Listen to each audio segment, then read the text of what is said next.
கடி வாங்குனீங்களா போய் ஊசியை போடுறதுன்றது தான் மெயின் கான்செப்ட். இதுதான் நான் திருப்பி நான் இன்ஸ்டிகேட் பண்ணிக்கிட்டே இருக்கேன், ரீஇன்ஃபோர்ஸ் பண்ணிக்கிட்டே இருக்கேன். ஸோ நம்மளுக்கு 3 monthsக்கு அப்புறம் உங்களுக்கு என்ன திடீர்னு எப்படி அறிகுறிகள் ஆரம்பிக்கணும் போது கண்டிப்பாக ஒரு ஜுரம் வரும், அப்புறம் தலைவலி ஆரம்பிக்கும்.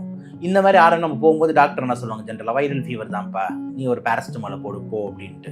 இன்னும் 2-3 நாளுக்கு அப்புறம் இன்னும் கொஞ்சம் அதிகமாகும், காக்கா வலிப்புலாம் வர ஆரம்பிக்கும். அப்புறம் அட்மிட் பண்ணுவாங்க. அதுக்கப்புறம் சிடி ஸ்கேன் எடுப்பாங்க, பிரெயின் எடுப்பாங்க, சிடி பிரெயின் எடுப்பாங்க.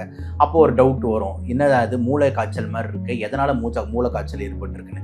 அப்புறம் கொஞ்சம் கொஞ்சமாக பார்த்தா அவங்க பிஹேவியர்ஸ் மாற ஆரம்பிக்கும். அப்புறம் தண்ணி சவுண்டை பார்த்தா பயப்படுவாங்க. தண்ணியை குளுக்கணும்னா ஐயோன்னுவாங்க. அது பேர் தான் ஹைட்ரோஃபோபியான்னு சொல்லுவாங்க. ஹைட்ரோனா வாட்டர், ஃபோபியானா பயம். ஸோ வாட்டர் பார்த்து ஒரு பயம் ஏற்படும். அந்த எச்சிகள் அதிகமாக ஊற்ற ஆரம்பிக்கும். இந்த மாதிரி பயந்துனே ஒரு இருட்டில் இருக்கணும்னு ஆசைப்படுவாங்க. லைட் ஸ்டிமுலஸ் அவங்களுக்கு ரொம்ப அன்ஈஸியாக கிரியேட் பண்ணும். இந்த மாதிரிலாம் பண்ணும்போது ஃபியூச்சர்ஸ் வரும்போது டாக்டர் என்னடா கிளினிக்கலாக பார்த்தா ரேபிஸ் மாதிரி இருக்கு அப்படின்ற மாதிரி யோசிக்க ஆரம்பிக்கும். அதுக்கப்புறம் நம்ம முதுகுதண்டில் ஊசிலாம் போட்டு கன்ஃபார்ம் ஆனால் அது ரேபிஸ் அப்படின்ற மாதிரி கன்ஃபார்ம் ஆகிடும். என்னன்னா இந்த மாதிரி விஷயங்கள்லாம் வந்ததுக்கு அப்புறம் நீங்கள் ட்ரீட்மெண்ட்ன்ற ஆப்ஷனே இல்லை. அதுதான் இம்பார்ட்டண்ட்டாக அந்த ரேபிஸை ஒரு பெரிய நோயாக பேசுகிறோம்.